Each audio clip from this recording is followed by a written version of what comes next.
one is looking forward to it. No one is talking about it. And the people that are seeing it are rejecting it across the board.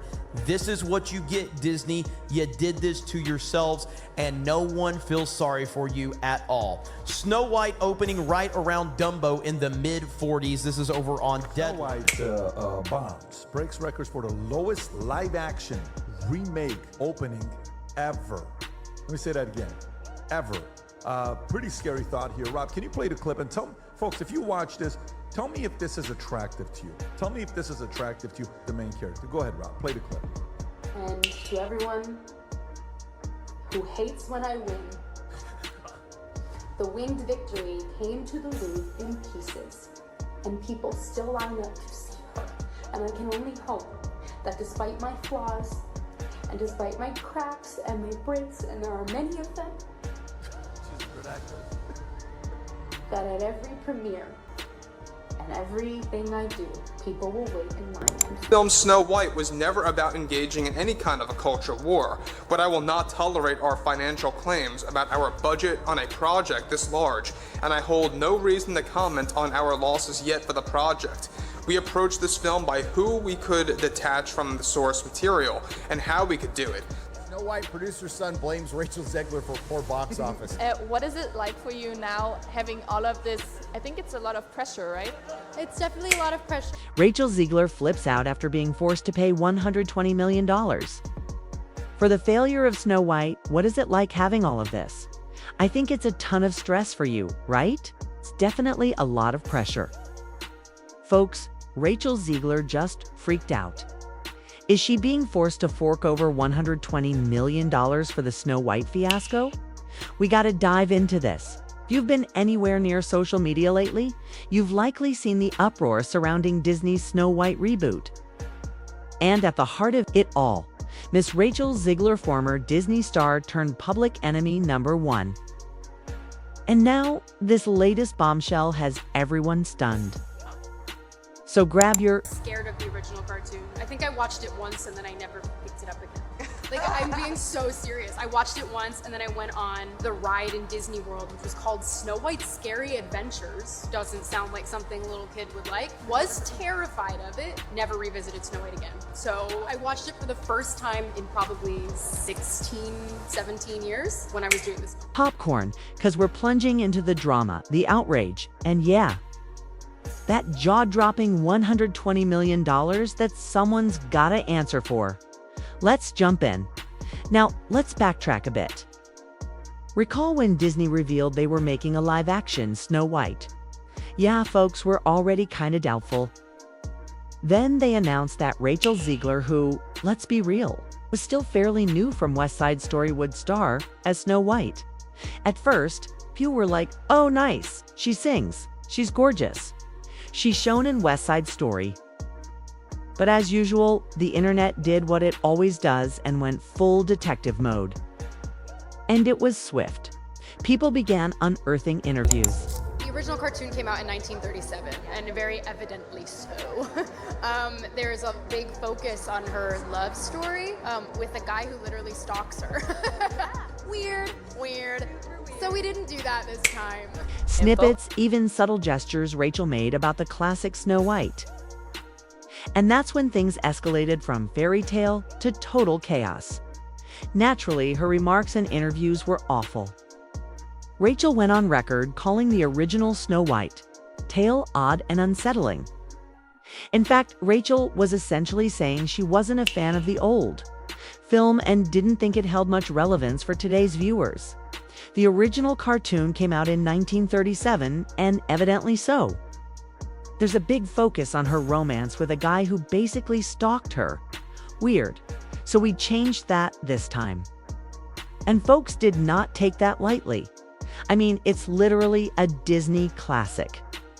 People grew up with... She speaks, she gets less likable. There's some clip of her on the internet in her Snow White outfit saying, every hour I am in the outfit of Snow White wearing the dress. All 18 hours, I deserve to be paid for... If I'm gonna stand there 18 hours in a dress of an iconic Disney princess, I deserve to be paid for every hour that it is streamed online. This stuff. And the original movie had a special place in their hearts. So the backlash from fans was loud. Every time she opens her mouth, she seems less likable. There's a video online of her in her Snow White costume saying every hour, "I'm in this Snow White dress all 18 hours. I deserve to be paid for every single hour." And Rachel, let's just say she didn't do herself any favors. Between the feminist hot takes, the snarky ex replies, and fans feeling like she was dissing the hand that fed her, the internet was not having it. Like, girl, you're playing the part, at least act like you enjoy it. There's more. One time Rachel took to social media and bluntly, Right over here.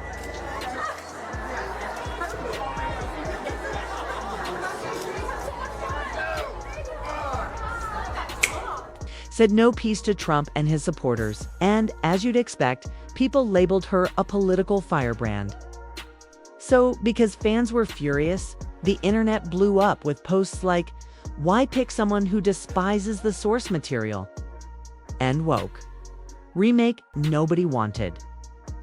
It felt like Rachel and some of the fans were suddenly on completely different wavelengths, especially after she voiced her opinions. They just weren't buying it.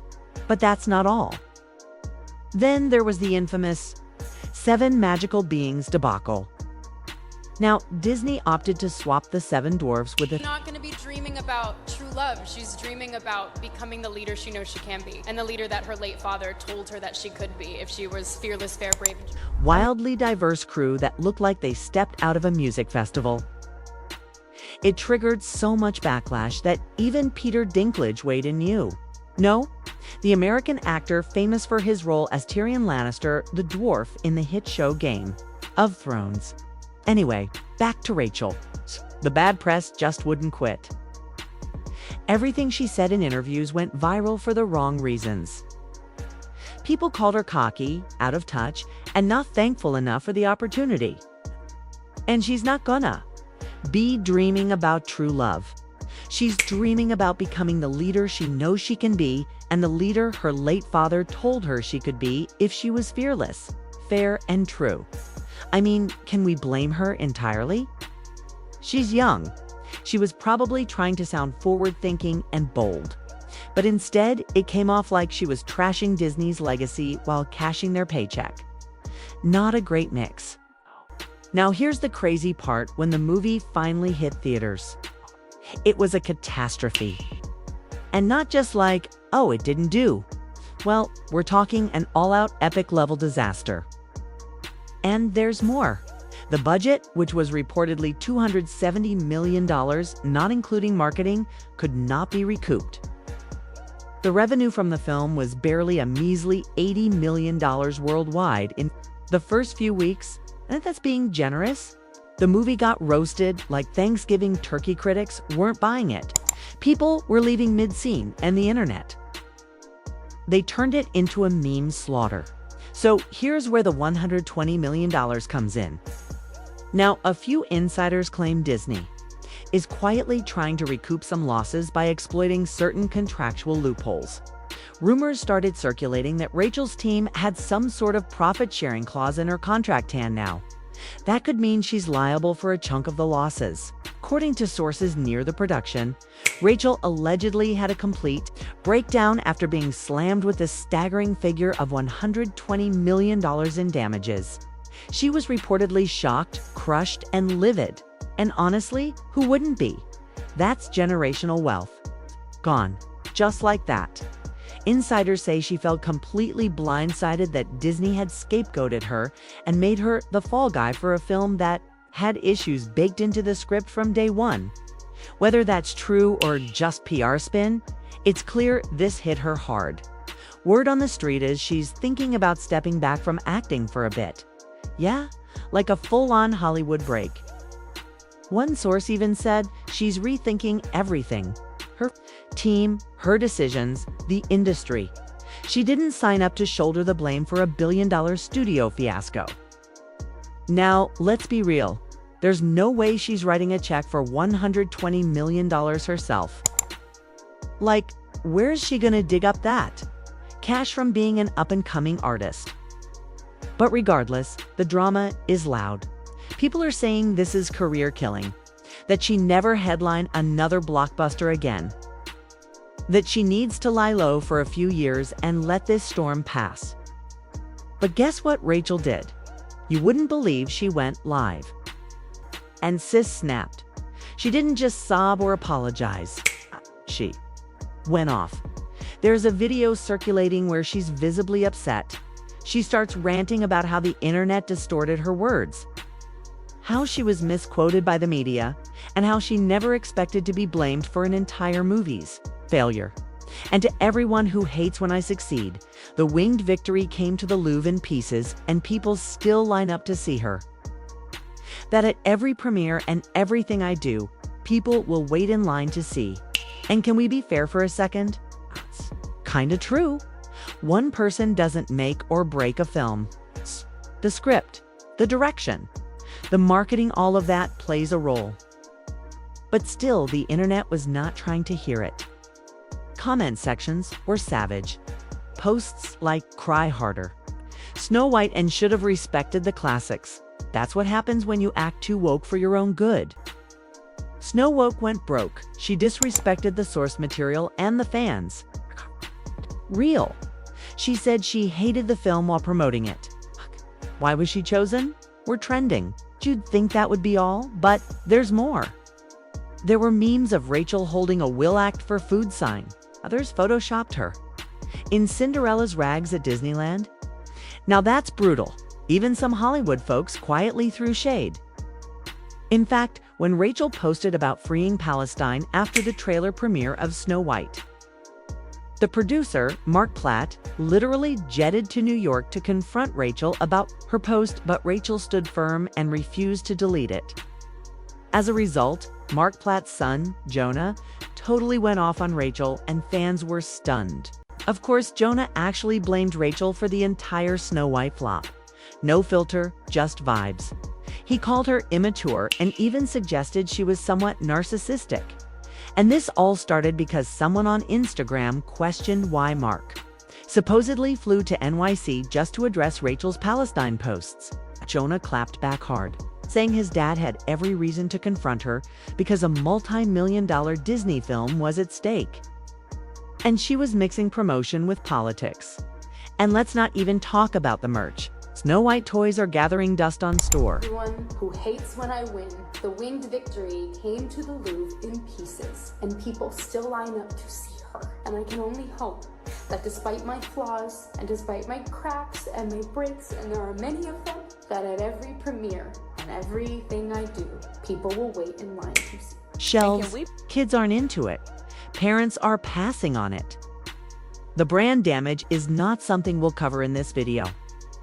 But plot twist, some fans are defending her, especially younger ones. They literally rallied behind Rachel, calling the penalty insanely unfair.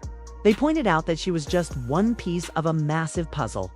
A flawed script, corporate mismanagement, a weird marketing campaign.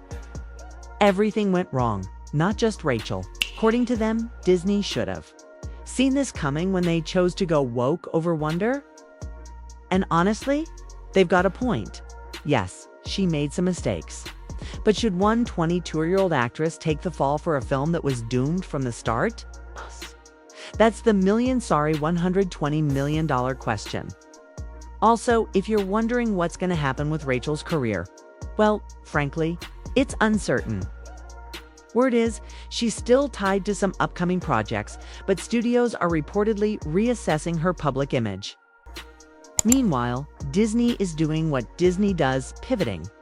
Rumor has it they're fast-tracking a live-action, Tangled or Frozen, to erase the Snow White drama. 'Cause, let it go. In fact, industry insiders say this whole ordeal might shift how studios handle casting and marketing. Like, seriously? Executives are rattled. And some are even murmuring behind closed doors about returning to basics, respecting source material, eating fan communities, and not letting the lead actor publicly bash the film before it releases. There's also buzz that this situation could end the whole live-action remake trend. After all, if Snow White bombed this hard, what's next? A live-action Pinocchio sequel? No thanks. Even Disney's shareholders are getting jittery. rumors of a full internal review have surfaced, and apparently, the company's already nixing early plans for similar reboots. The message is loud and clear. If audiences aren't vibing with it, it's time to pivot. And Rachel, word is, she's hiring lawyers. There might be legal pushback over that $120 million bill. Some legal experts call it symbolic, more than enforceable. But either way, she's in a rough spot. Like lawyer fees for years rough. Well, Rachel's team has gone quiet. No Instagram stories, no PR posts, no red carpets. She's basically vanished from the spotlight since the ruling dropped. And let's be honest, she probably needs a break. But some speculate she might try to rebound with indie films, voice acting, or even theater. There's also talk she might write a memoir or do a tell-all interview to share the behind-the-scenes drama. And you know people would tune in for that. But the $1 million or $120 million question is, will Hollywood forgive her? For one, the industry has a short memory, and a strong comeback story always sells. If Rachel plays her cards right in, maybe avoids trashing future roles on cameras, she might just find herself back in the good graces of fans and studios alike. Still, this whole Snow White saga is going to linger over her head for a while. The kind of Hollywood cautionary tale that gets passed around in producer meetings for years. Remember what happened with Rachel Zegler? Yeah, let's not let that happen again. And honestly, whether you think Rachel's the villain or just a victim of a corporate mess, this whole thing is a masterclass in how not to manage a blockbuster. Anyway, what do you think? Did Rachel deserve this level of backlash? Was Disney just trying to save face by blaming the star? And is this the end of live-action fairy tale? Reboots as we know it. Drop your thoughts in the comments. Let's talk about it. Don't forget to like, subscribe, and hit that bell so you never miss the hottest tea in celebrity.